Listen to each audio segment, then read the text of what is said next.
We're moments away from witnessing history in the making. 350 years ago, right here on the River Thames in London on this very day, the backdrop behind me, not far over there, would have been fully ablaze in one of the most spectacular catastrophes in the city's history. We're here tonight with a fire of our own to commemorate that event. It's a fire that also represents the major challenges faced by big cities to this day, our response to crisis and our ability to adapt, adjust and rebuild. It's time to immerse yourself in London's 1666.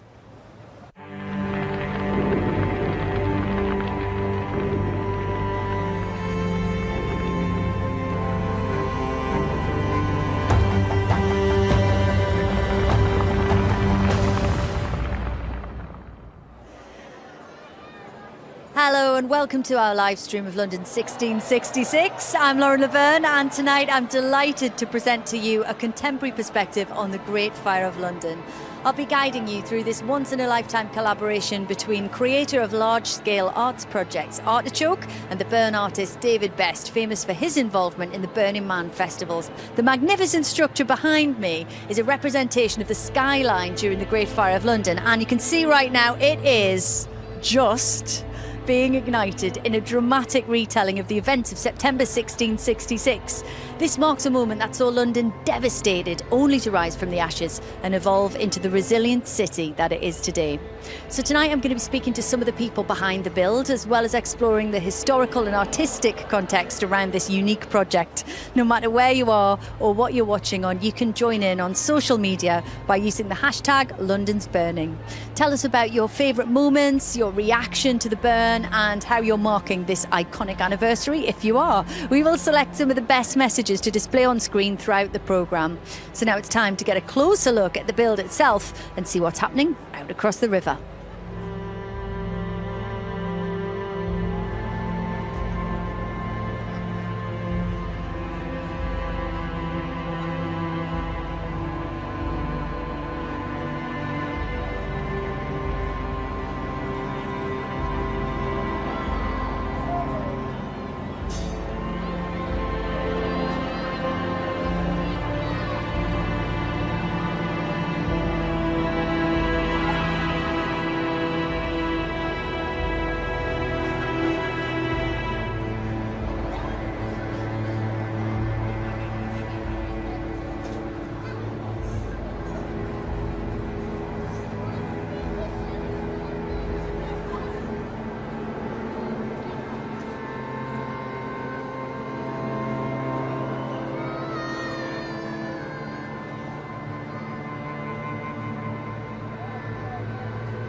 You'll already have noticed that the structure's not designed to catch fire as an instant raging inferno. Instead, it is designed to ignite slowly in a carefully choreographed sequence. It is the ultimate slow burn.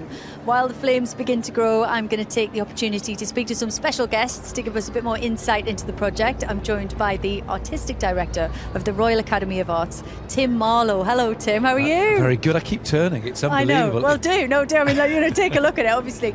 It's an incredible thing. The company behind the project, Artichoke, they have this long history of opening up the arts and bringing them into public spaces and, you know, to crowds like this one. Tell me a little bit about that. Is that what makes them unique? I think it does, yeah. I mean, there's a lot of public art in Britain, but no one quite does it in the way that Artichoke does it. You know, they've put mechanical elephants, gigantic elephants in the streets of London. The Sultan's elephant. Spiders in Liverpool. They've illuminated Durham from your neck of the woods 4 times in the last 8 years.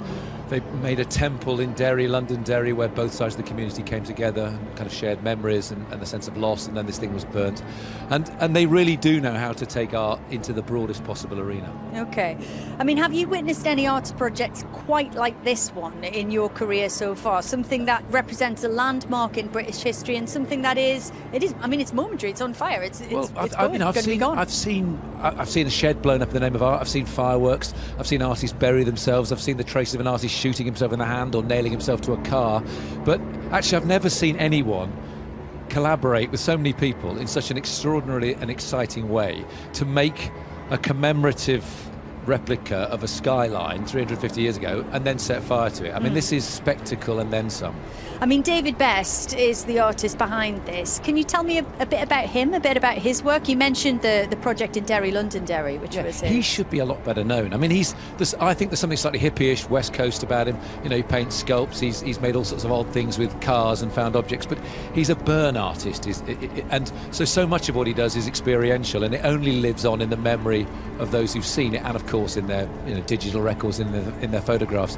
But he's someone for whom burning, he's turned it into an art form, and there is no one else in the world quite working in the same way that he does. And you are on the board, I think, of Artichoke. I am, yeah. So I'm bound to be supportive, but they are a singular organisation. But you will know them and know how will they be feeling tonight, and how are you feeling looking at this? I feel incredibly relaxed now and incredibly exciting. I mean, I know 1 or 2 people are saying all the effort going into this and now it's burning, but that's the point of it. I feel I'm taking part in some ancient ritual. I feel I'm taking part in some great commemorative act. Artichoke are great diplomats, but they're also fantastic at making sure things happen.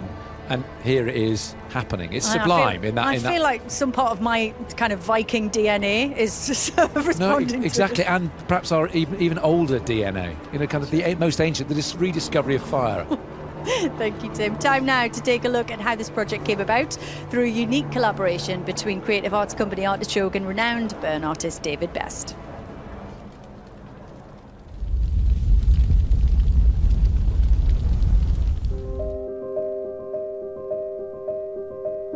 The way these projects tend to start is that quite often I have an idea or I have a commission from somebody and I think, which artist would work with this? Who do I know whose work I love? My first meeting with Helen was a number of years ago when she was doing Lumiere. She had the vision and the dream of going to Derry and building a temple. Back at the beginning of mankind, when we were frightened by animals, we lit a fire and huddled around it. I use fire as a healing. It's not used as a weapon. What David's created here is not so much a faithful model of 17th century London, more an artistic impression of the skyline and the look of what Restoration London might have been like. So what you're seeing is an interpretation of my drawings that have been produced so that we could manufacture them here. We're able to put it together in a way that it's going to function. I forget how many, 190 buildings are going to be built. Scale buildings and 3 or 4 churches and towers and some factory buildings. The big hook for me was not necessarily the history of the London fire as much as it was the involvement of the kids from the community. What we're building here, some of these kids are never going to forget. To actually accomplish it, to see all these people who've worked together to make something impossible possible, it's such a fantastic feeling. I'm hoping that the public will go, wow, how did this thing come about? How did this thing come about?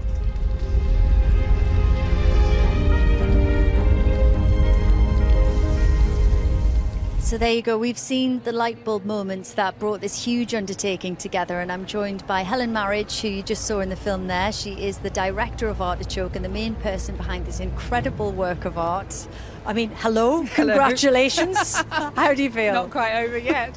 I feel so relieved that it actually went up, because obviously when you do a live event, you never know. You say that this is going to happen, but you know the number of people who have to work on it to make something like this happen exactly on time as we promised, that's a huge thing, and pay tribute to the whole team who've made it work. So Helen, we saw you in the film there talking about choosing artists that you love to work with. When you first got the brief for making a project about the Great Fire of London, did you instantly think of David Best? Yes, I mean there were a few that I thought of, the Karabos who did the fire garden down at Tate Modern, but David was always central to our thinking because we'd worked with him in Londonderry in 2015, an incredibly emotional project that brought together communities across the divide. And I was hoping that we could do something beyond spectacle, that it would be an incredible spectacle, but it would also be made from the communities in London that surround the city, so the poorer boroughs of Tower Hamlets, Hackney, Camden, Islington, Southwark, Newham, which is where we've recruited all these young people who weren't necessarily in work or training, and they came to learn the skills of their ancestors, because the things that they learned putting together wooden buildings, that's exactly what would have had to happen in 1667 after the fire. And was the temple project in Londonderry the first time that you'd worked with David? Yes, absolutely. I knew him from America, from his work at Burning Man and other projects that he'd done, and I'd always loved it and wondered whether we could entice him over to the UK. This is, of course, the culmination of a whole kind of season of events, the London's Burning Festival of Arts and Ideas, and there's been a lot of kind of different commemorations and different arts events happening. Can you talk us through a couple? Yes, I wanted to look at contemporary threats to the city. So we looked at a piece called Hollow Scenes, which has been going on in Broadgate Arena, which is all about water, not about fire at all, because water, flooding, climate change, that's much more of a contemporary issue. The piece on the dome of St Paul's Cathedral that you might be able to see behind us at the moment. The projection. Yeah, the we big projection piece. I think, yes. Flames and fire on the dome of St Paul's Cathedral, and a companion piece on the fly tower of the National Theatre by the artist Martin Farrell, exploring contemporary issues, other cataclysmic moments in London's history that have changed the world. So we've had about 6 different projects. Okay, and I mean, what's been your favourite aspect of working on London 1666? The thing I love about my work is that in order to make it happen, because we don't exist in any dedicated building, we only exist by the kind permission of those that we can partner with. So if you're me, you have to make friends with the Port of London Authority, the police, the City of London Corporation and their planning department. You're always talking to people who most people never come across in their daily lives, but we knit them. We're all looking at the... I could just feel it for the first time. I could feel the kind of the heat. It's really going up. So these people come together like a great big family, and we are only able to do the things that we do because, the London Fire Brigade are here on the river with their fireboats, the River Police, the RNLI, the Coast Guard, so many people that, the Dean of St Paul's, everybody that we've had to talk to who they have to be persuaded to say yes to this slightly maverick, unorthodox artwork. And yet somehow they all do. They join in with that spirit in order to offer something back to the public for free. Everything we do is free to the public. Audiences never pay. Well, and it is a great big sort of joint enterprise. Thanks for undertaking that on our behalf. It's fabulous. Thank you very much, Helen. Now it's time to take a look at the structure, which, as you can see, is really starting to catch fire now.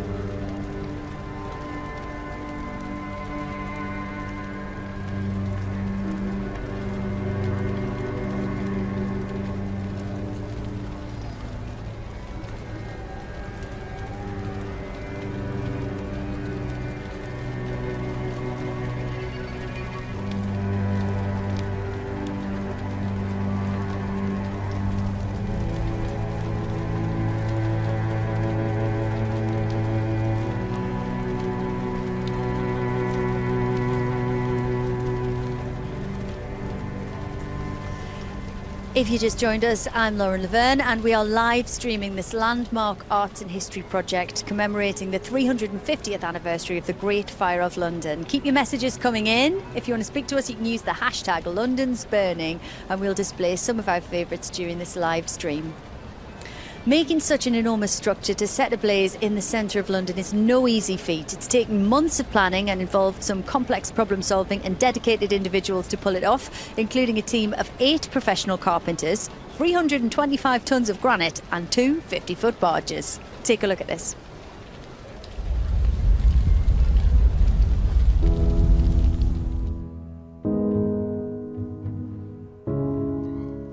Artichoke just put together the most brilliant team of workers. In terms of bringing a project like this together from a producer's point of view, you start with the basic idea and the basic concept in terms of the artist, the medium, the location, and then you're really piecing together everything from the tiny detail to really thinking about the bigger picture things as to, okay, so how might you make a sculpture of the 17th century skyline of London and put it somewhere where people are going to be able to see it and enjoy it. David had come up with the initial idea, but I needed to kind of flesh out the actual design of the component parts. So there was a whole process of rescaling the sizes of buildings to make them work on this barge in the middle of the Thames.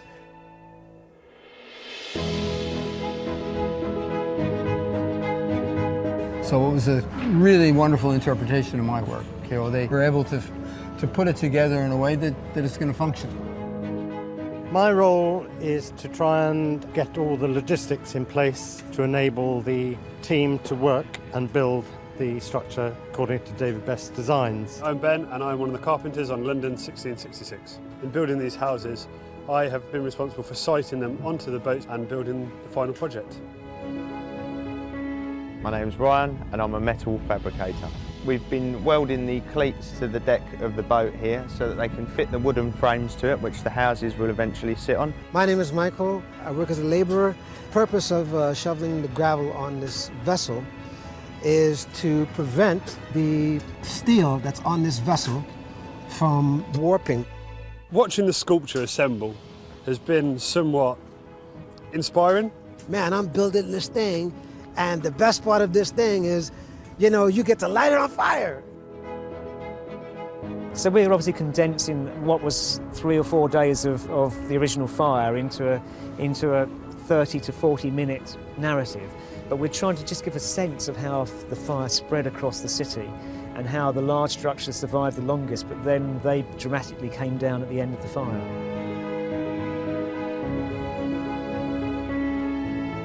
I feel so confident the way the crew has worked on this that my presence is only, I'm just another volunteer on it. This project takes people beyond their comfort zone and really challenges them to think in different ways. For me, that means that it's a truly unique experience.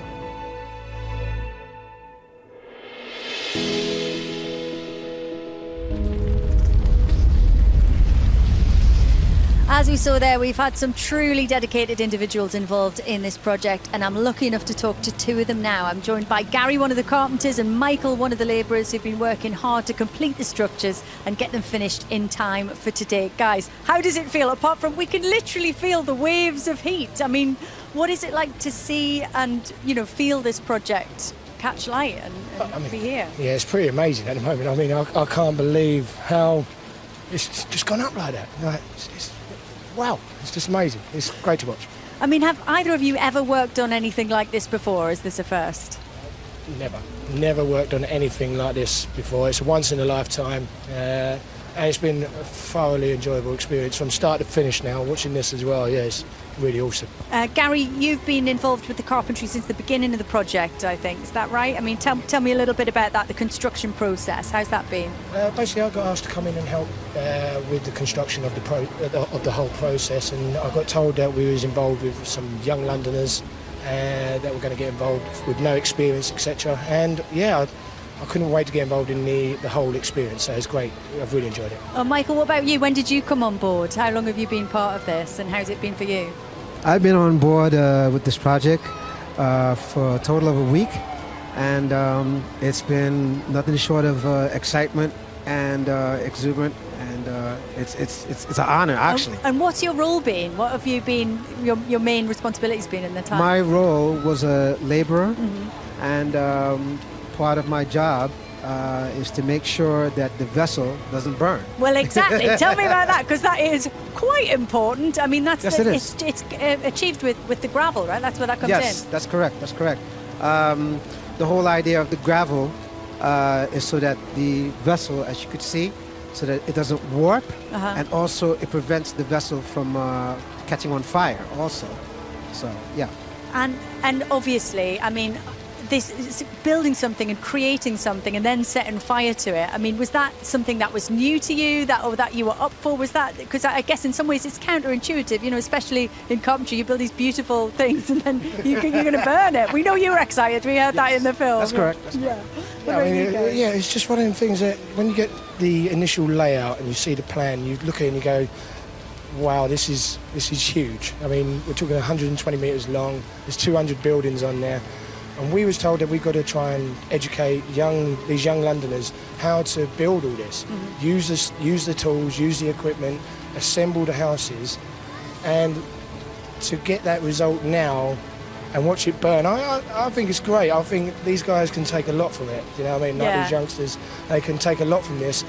Look how many people are watching this. There's thousands of people here, and they can all walk away and say, I did that. So that's pretty cool. That's incredible. Well, congratulations to you guys too, and thank you very much for speaking to us tonight. Thank you very much. Cheers. Have a great night. Enjoy the rest of it. Time now for something horribly different. Tonight we are remembering the events that happened here in London 1666. So we asked horrible histories author Terry Deary to dispel some of the myths surrounding the Great Fire of London and sort the fact from the fiction.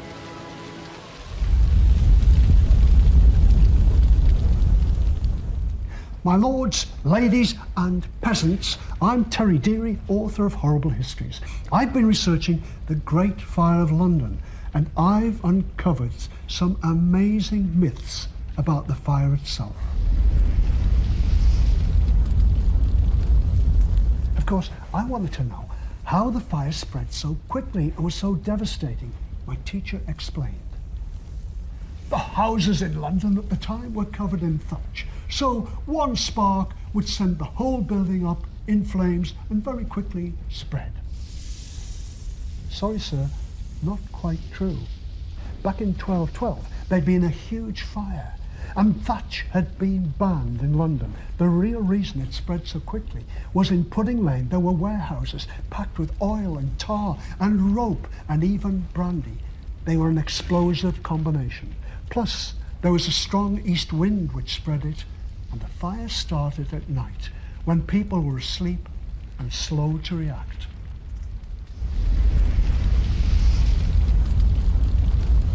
My teacher tried to tell me that the Great Fire of London was actually a good thing.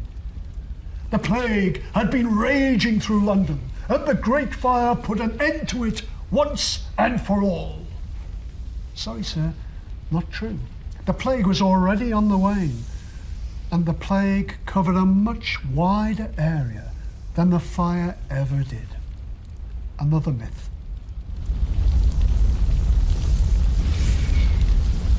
My teacher tried to tell me that the Great Fire wasn't that deadly. Amazingly, fewer than 10 people died as a result of the Great Fire of London. Not true. Oh yes, there were fewer than 10 recorded deaths, but what about the ones who were incinerated and left with no trace? Or the poor people, who weren't even recorded as existing in the first place? And then there were those who were left homeless.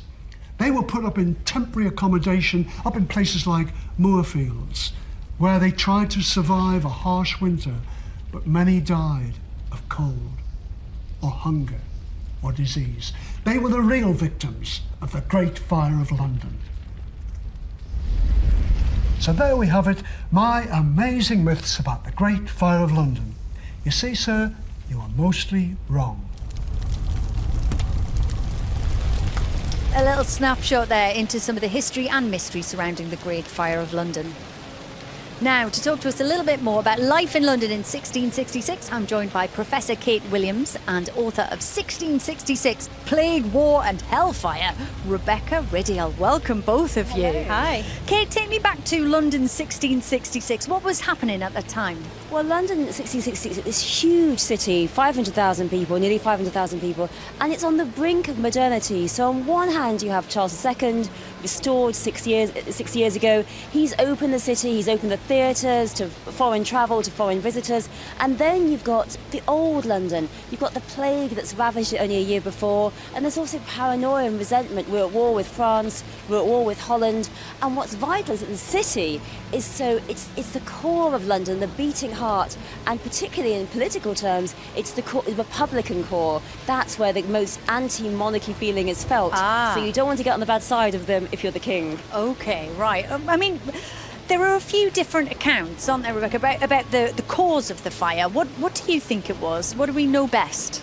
Well, I think we have to accept that it was started in Thomas Farriner's bakehouse. That's the accepted theory. There was lots of testimony attesting to that.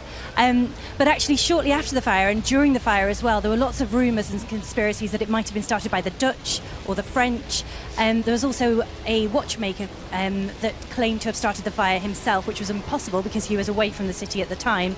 But he was executed at Tyburn for that crime. Wow. Okay, but we think, as best we know, an accident to begin with. An accident in Thomas Farriner's bakehouse, yes. And then it spread very quick. The spread, though, I mean, that could have presumably been arrested. Kate, why did it spread so far so fast? Well, it's amazing, isn't it, Lauren, that a fire in a tiny oven could then burn the whole city. But there are two reasons. Number one, it's because the city is a tinderbox. It's all wooden. The roofs are thatched, and it's got these kind of overhanging balconies and signs that make it really easy for the fire to jump between, over the road as well as along. So it's this tinderbox. And then also the authorities are just too slow. They're supposed to be fire authorities, they're supposed to pull down the buildings. What they don't is the mayor comes and he says, oh, well, to paraphrase, a woman could urinate and put it out. So actually, rather rude. Mayor? That's what he said. Wow. And he doesn't pull down the buildings, and by the time that the king overrides him and says, let's pull down the buildings, it's too late. The fire's taken hold and it comes down to the river, and because so many of the warehouses have got inside them flammable gunpowder, sugar, it's a fire, it's a complete sort of fire wall, and so it is gathering pace, it is everywhere, and it simply cannot be stopped.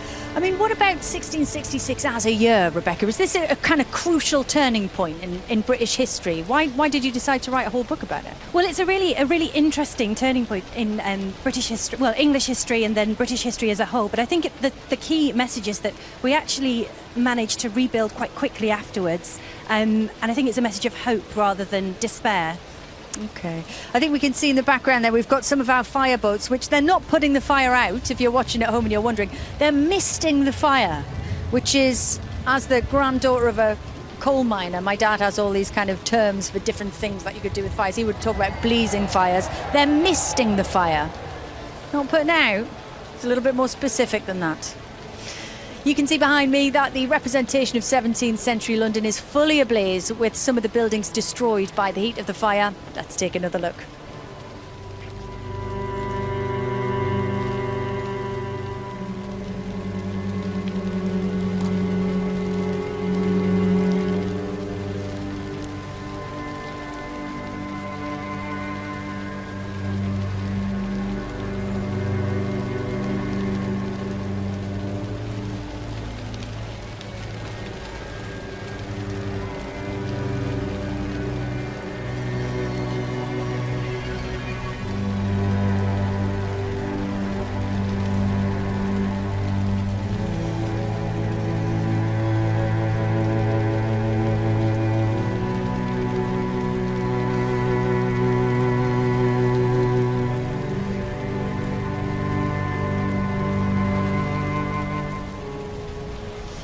...350 years ago today, one of London's most iconic buildings, St Paul's Cathedral, would have been the latest victim of the Great Fire. Having stood previously at the centre of London for over 500 years, it's hard to imagine the reaction of Londoners when they saw this landmark go up in flames.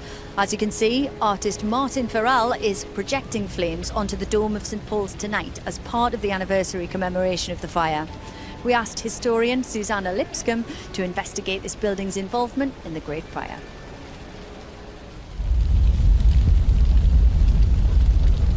Today, the beautiful dome of St Paul's Cathedral graces the skyline as an internationally famous landmark. But at around 8 p.m. on the 4th of September 1666, it was a very different picture. Today I've come to meet Head of Collections, Simon Carter. So what exactly happened on the 4th of September 1666? The flames are first spotted on the roof at about 8 o'clock on the 4th by this boy, William Taswell, who can see them all the way over in Westminster. And because of the wind, the flames take hold very quickly, but also because the cathedral is surrounded by this wooden scaffolding. That really is what helps the cathedral to burn with great ferocity. You have these reports from people like John Evelyn, Samuel Pepys, about the stones exploding like grenades, the lead of the roof melting and running down Ludgate Hill. It's a really apocalyptic scene. The fire which tore through Old St Paul's was devastating, but not everything was completely destroyed. So what have we got here? This is the funeral effigy of John Donne. And how did his monument survive so miraculously intact when so many others perished? And we think that's to do with, again, him being in the south choir aisle, but also his shape like a cigar, and that probably helped him to slide down to safety in the crypt. So this is a very special place, Simon. This is somewhere people don't normally get to go. Well, that's right. It's called the Triforium, and it's a first-floor gallery that runs all the way around the cathedral. Are these the actual chunks of masonry that the witnesses describe as flying like grenades? That's right. They were dug up in the South Churchyard, and they're from all different periods of the life of that pre-fire cathedral. Do you have any favourites? One of my favourites is this very earliest stone from about 1087. It's a Romanesque stone, and it's got red and yellow paint still on it. The city and its cathedral was in ruins after the fire, but there was one man who would go on to reshape much of the city, and who was also responsible for a visionary new design for the St Paul's which would rise from the ashes, Sir Christopher Wren. What sort of plans did he draw up, and how radical were they at the time? They were incredibly radical, considering what the previous cathedral had looked like and the rest of London looked like. He was introducing something that was totally new to London. And how did he persuade Charles II that he was the man to rebuild the cathedral? Wren was already on the spot. He was helping Charles with the pre-fire cathedral, its repairs. But in order to win the job, he created a model to sell his idea.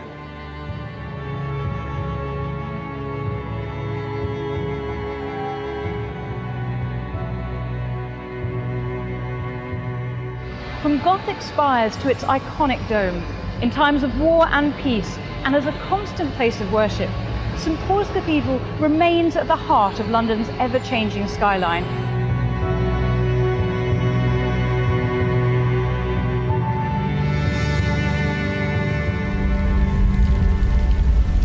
And you can see behind me that the structure is really starting to come down now. It's quite exciting to watch. We can feel the heat where we are out on this little jetty, and the crowd every time that a kind of big portion of the structure falls are giving kind of oohs and ahs. It's quite an exciting atmosphere down here.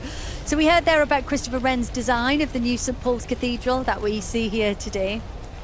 Now, to talk us through the reconstruction of London in the aftermath of the Great Fire, we're joined by award-winning architect and TV presenter Piers Taylor. Welcome, Piers. Hi, Lauren. So, I mean, we can see the structure kind of starting to be laid waste to, really. I mean, it's really going up. What did you make of seeing it in the flesh and seeing the recreation of the skyline? It was extraordinary because what it did was give you a sense of how dense the city was in 1666 and how closely packed in all of those buildings were. We've heard a little bit about the materials. I mean, tell me a little bit about the architecture. Essentially, it's medieval, right? That's right, and mainly made from timber, which is obviously highly combustible, but then covered in tar and pitch and often inside combustible materials. So as soon as there was a spark at the end of a long, hot summer, everything went up. And because they were so close to one another, the fire just carried from one building to another to another. And there was kind of a certain amount of pressure to modernise, as I understand it. Is that right? People were kind of talking about, we should take these down, we should replace them with brick structures for various reasons. That's right, partly aesthetic, but also because of the danger of fire. But of course it was expensive to knock down everything and replace it with brick. And until the fire, people couldn't afford to do it. But after the fire, everyone was forced to use brick. So when the fire happened, after the devastation, there were several plans, weren't there, and several options when it came to, putting forward what we were going to replace this with. And some of them were quite elaborate configurations that people came up with. They were. Given that London was a dense, ad hoc medieval city, the 5 schemes all proposed quite European, models of redevelopment. Big squares, big, long, straight boulevards and grids. But of course, being English, we didn't really go for the grand projet. We wanted just to muddle through as we were, really. So none of those plans, one of which was Christopher Wren's, were implemented. But we just ended up with his spectacular churches instead, which is pretty good. We did, that's right, yes. Thank you so much, Piers. Now, all evening we've heard about themes of displacement, recovery and community, and these continue now as the project of London 1666 has supported unemployed young Londoners to work alongside the artist David Best and Artichoke to design and build an extraordinary sculptural representation of 17th century London. Let's take a look.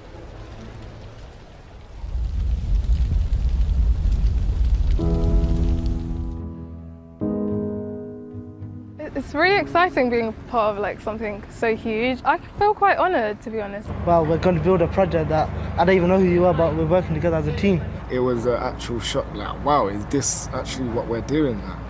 We're building houses that, back in the day, how they used to look before the Great Fire of London. What we're trying to say to these young people is, you can do this. Well, the main things on this project I've learned is like carpentry, design and technology. That's what I've aimed for a little while, to go somewhere and literally work hard. I'm communicating with people that I would never meet usually.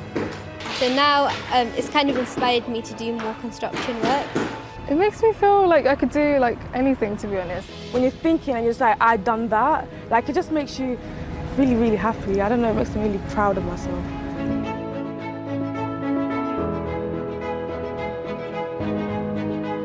My aim is that I want to bump into these and say, do you know what?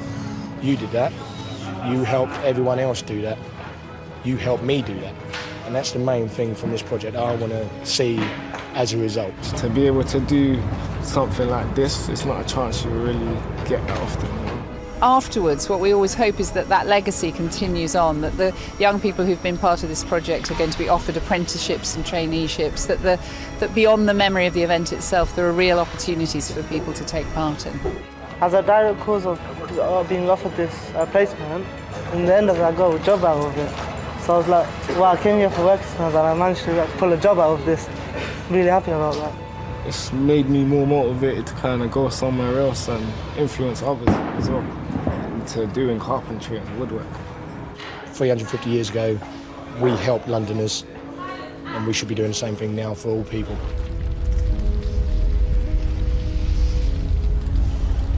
I'm joined now by two of the Londoners involved in the project, Hamda and Atifa. Welcome to both of you. Thank you for being here. Thank you. How did you get involved in this incredible project in the first place? What happened?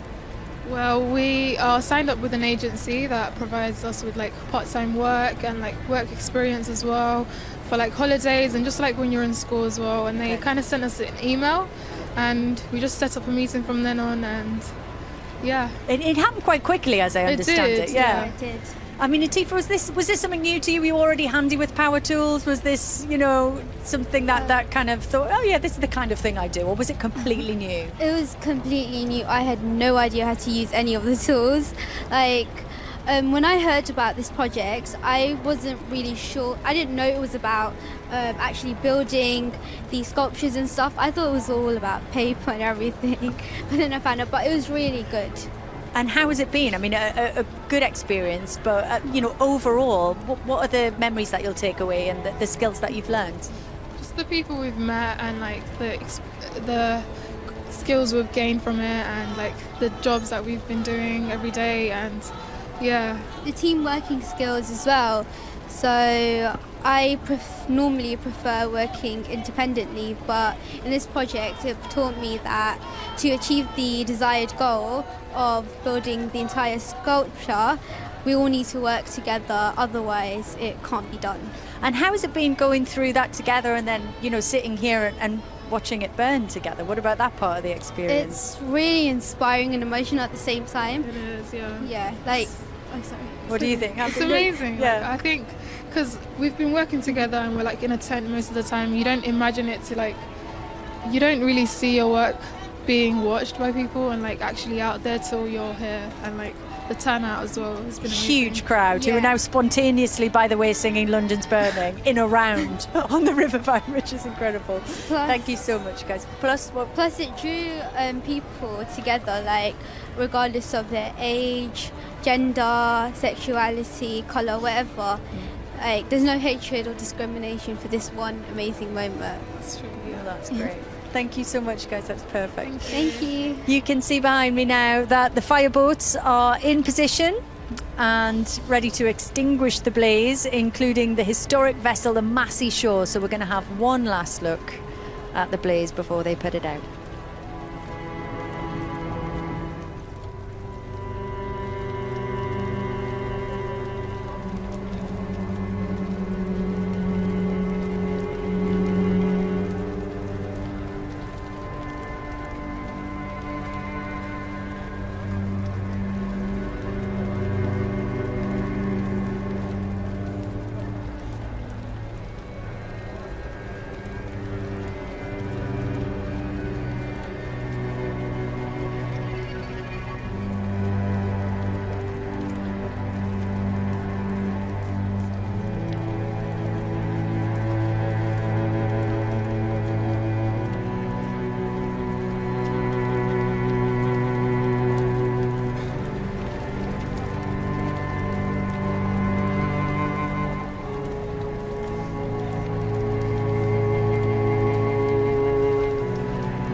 As the flames are being extinguished behind me, I want to catch up with two experts on putting out fires. It is Borough Commander from the London Fire Brigade, Rick Ogden, and the Director of the Massey Shore Education Trust, Tom Rogers. Welcome to you both.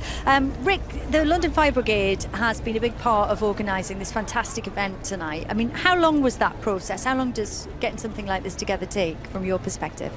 I think the thing is there's lots of key agencies on the river, so one forgets what a busy kind of thoroughfare it is. It's one of the busiest waterways in Europe. People keep comparing it to a motorway to me today. Yeah, I think tonight's a bit like shutting the M1 in both directions probably, you know, so there's been lots of planning from Fire Brigade side and Port of London Authority, etc., and all the other kind of key partners to ensure that it's all come together at the most important time. Is it one of the more unusual projects that you've been part of? I mean, I imagine you get all sorts. I'm more used to kind of unusual incidents, I think, really, than projects. But I think as it goes, it's fantastic. It's certainly not your everyday occurrence tonight, but it's really good. It is. It's been fabulous. There's also a very special vintage fireboat that's part of it today. Tom, the Massey Shore. Now, I didn't know much about the Massey Shore, but it's not your average fireboat. It has the most amazing history. So give me a potted history, if you can. Yeah, certainly. I mean, it is quite an extensive history, but she was built in 1935. She was built for the Thames, so she's dedicated London firefighting vessel, and her main purpose is to put out fires. And she's very unique. Her history is extensive, but one of the key events was she actually rescued troops from the beaches in Dunkirk during World War II. She brought about 500 troops back and forth to some of the larger vessels, and also brought about 100 back to the UK as well. And then it's been rescued by enthusiasts not that long ago, That's right, yes. So after she was decommissioned from the Fire Brigade in 1971, she was actually taken on by some sort of volunteers, and they sort of found Massey, and they actually bought her from the Fire Brigades and then set up the sort of educational trust to look after her and maintain her. Okay, I've been glued to the Wikipedia on that one all weekend. So, Rick, back in 1666, of course, there was no fire brigade. I mean, what kind of technologies would people have been using to try and fight the fire then? I think it's fair to say it was really basic back then. It was literally buckets, hand pumps and ceiling hooks, things, to pull the buildings down literally by hand. So to create a break in the fire, right? Yeah, absolutely. I think back then it was all about that the spread of it was so fierce and so quick that they were trying to get in really and just make a break to stop the spread, and eventually that's what they managed to do, and it burnt itself out. Okay. Well, guys, thank you so much for talking to me tonight. There we have it, the final event to mark months of hard work from hundreds of participants across the UK's capital city. London 1666 brings to a close London's Burning, a spectacular week of events commemorating the 350th anniversary of the Great Fire of London. We've explored the history of the time, looked at how this fantastic project was executed, and uncovered the social impact that the events had on local communities. If you've enjoyed what you've seen, you can of course watch back your favourite parts of the Burn on demand and share your experiences online. Thanks for watching, and I'll leave you to enjoy the final moments of the Burn. Good night.